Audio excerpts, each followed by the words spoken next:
I didn't realize that hope was trainable. I didn't realize that hope was a muscle and a cognitive process that you can develop to increase more of it in your life until I came across CR Snyder's research on hope.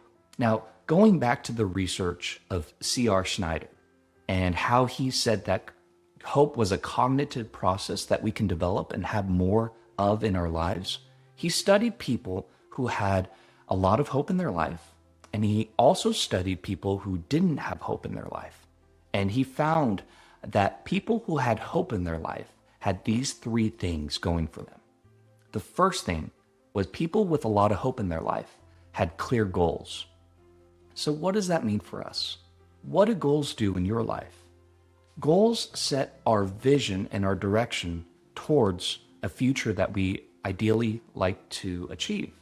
Number two, from the research of CR Snyder from University of Kansas, he said that people with a lot of hope in their life develop something called pathways.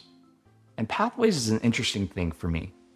Pathways is really about creating multiple ways to get to your goal.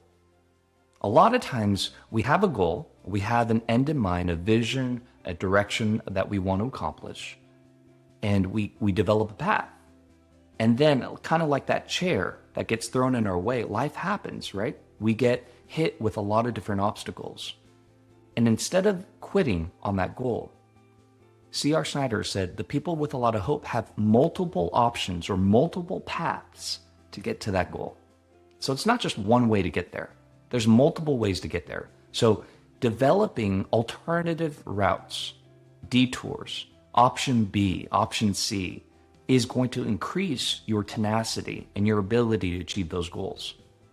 Number three, and how to increase more hope in your life, is something called agency.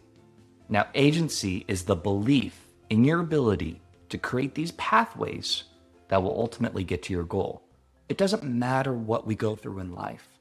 We humans are extremely resilient. If you shake up a Coke can and you open it up, what happens? The stuff from the inside spills out. So whatever is going on in the inside, when you're shaken up, that's what's going to spill out. And that's how important mindset is. That's how important working on our belief is.